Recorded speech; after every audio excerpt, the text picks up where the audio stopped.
Hey love, welcome back to the Solar Clarity Podcast. I'm AP, and together we explore the journey from heart to harmony to horizon. Take a deep breath, settle in, and make this your space to heal, grow, and glow from the inside out.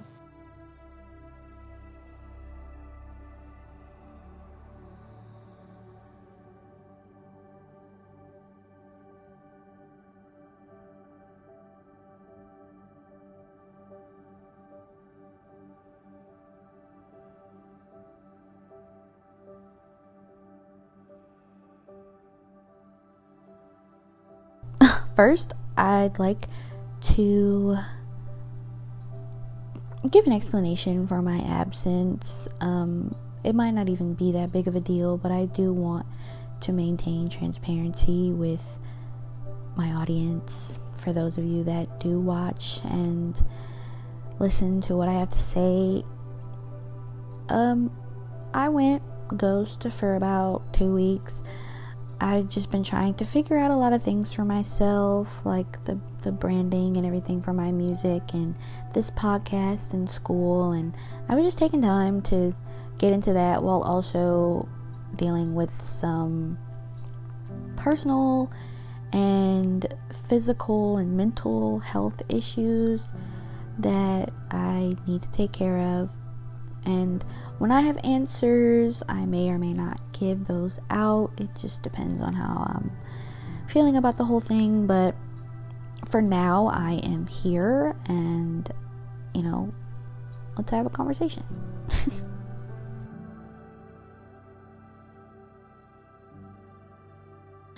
I want to talk about something a little personal.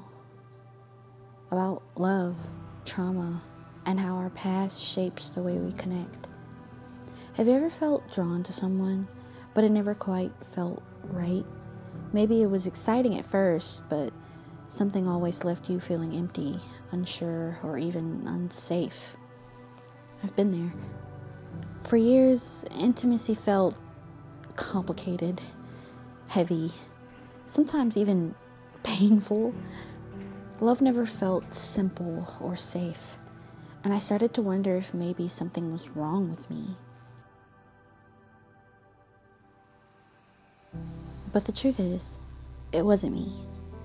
It was the patterns I'd learned, the experiences I'd had, and the trauma that shaped how I connected. Research actually shows that early trauma or negative relationship experiences can shape our attachment style. The American Psychological Association notes that people who've experienced emotional or physical trauma often struggle to trust intimacy and recognize healthy affection. For me, touch and affection sometimes felt conditional. Emotional closeness could trigger fear. Intimacy often felt hollow or even confusing. Even when I wanted it, my nervous system wasn't ready to fully enjoy or receive it.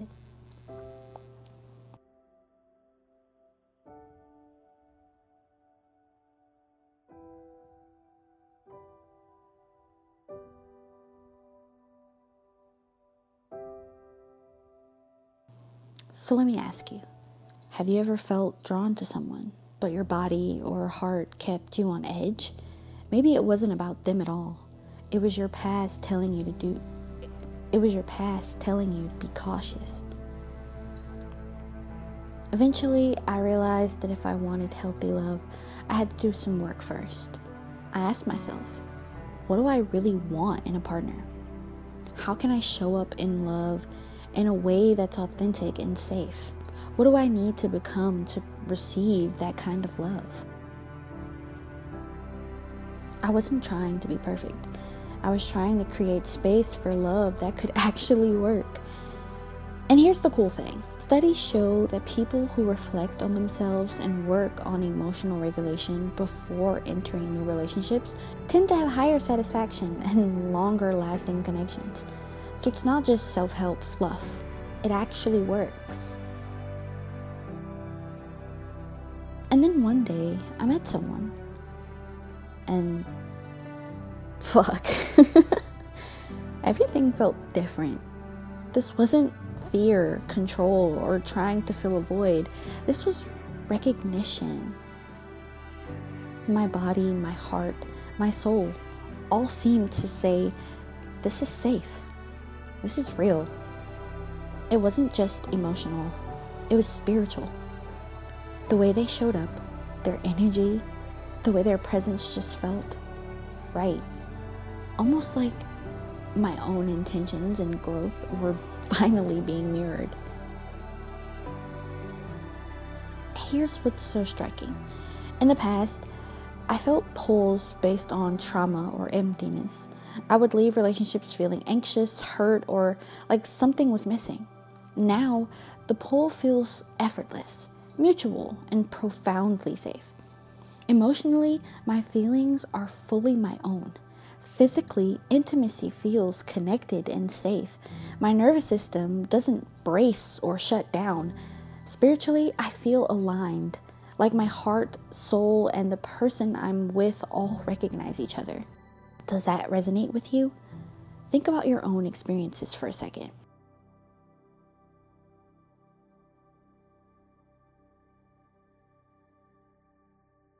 I realized something huge. Love isn't just chemistry or desire. It can be healing, transformative, restorative. For the first time, I felt love that didn't trigger my old patterns. It allowed me to trust, to open up, to feel fully. And the research backs it up. The Journal of Social and Personal Relationships found that relationships with safety, mutuality, and emotional attunement are strongly correlated with higher life satisfaction and lower stress. This isn't just theory. It's real life impact on our well-being. Another thing that blew me away, continuity. In past relationships, I'd feel a strong pull for a while, then the connection would fade, or someone would hurt me and my feelings would disappear. This time, my feelings are continuous. They haven't wavered, even during arguments, disagreements, or silly crackhead moments. My love didn't disappear. That's a pattern I never thought I'd experience. That's what makes this so remarkable. It's sustainable, intentional, and transformative. And it's how healthy love should feel. Personally, I've learned a lot about myself when it comes to how I love and how I want to receive love. I feel like the people in my life now are the people that are meant to be there because I genuinely feel their presence, their affection, their care.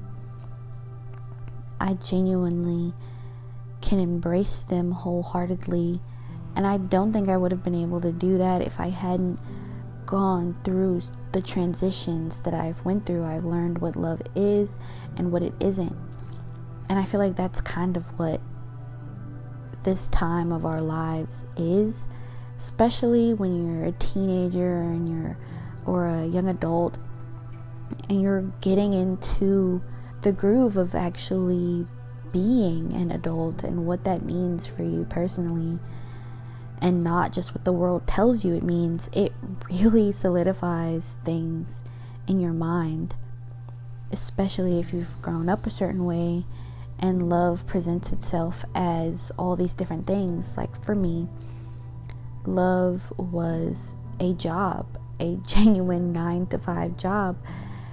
I had to work for it. I had to earn it because that's what my household taught me love was. You did not just get it. It wasn't just given to you. It was rewarded to you. And going through life that way, you get these people-pleasing tendencies. You get the minimizing yourself to make other people feel bigger and better about themselves. You have all these different things because you feel like you have to do it because in your mind, this is what love is. And I think it's really good to figure out what love actually means to you. And yeah, you can ask other people. You can follow your own patterns and see what you've been interested in and what you haven't been interested in. You could do all these different things, but I genuinely feel like it comes from within. The amount of love you have for yourself, the amount of understanding you have for yourself, like, I feel like you can only meet someone as far as you've gone. You can't meet anyone past your own limits unless you go past that limit. So I believe we should get more out of our comfort zones when it comes to love. Love is a healing, transformative experience that I wish on every single last one of you. And I will never take that back. Even in all its pain and mischief, there's still light and glory within love. And you have to figure out what that means for you. I've gotten into the groove of accepting love around me in all its many different forms. And I've been learning how to give love, how to actually give real, honest love. Because I know how I make myself feel. I know what I can do for myself. And I take that and I give it to other people. And obviously they tell me how they like to be loved, how they want to be loved. And I take that into consideration as well. Because love, I think the minimal stage of love is like human decency. Just acknowledging that a person is a person. They're alive, they're here. I think that takes some love. It takes a lot of love to do for people, to be there for people, to talk to people in a specific way. It takes some care, some intention. And I think all of these things are love, at least in my mind.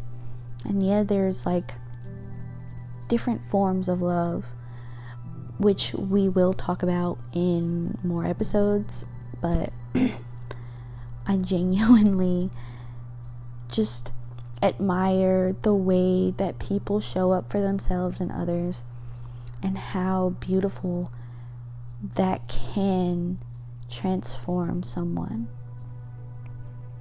How much that actually does for a person.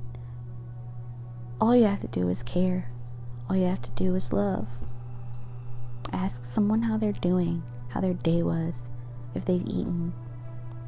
Show them that you are there, that your presence will never be something that they have to question.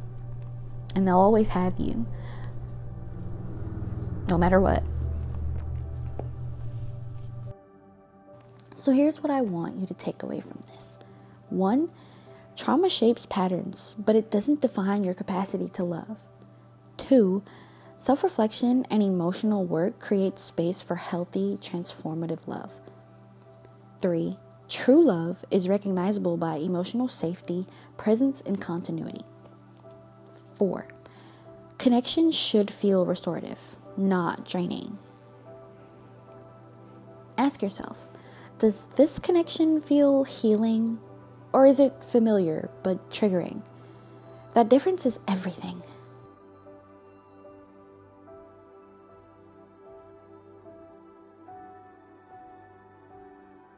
The evolution of love isn't just about finding someone.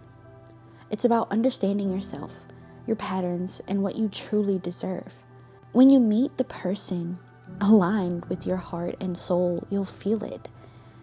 Grounding, safe, transformative. Love can be healing. Love can be restorative. And when it is, you'll finally understand what it means to fully be seen, fully loved, and fully alive.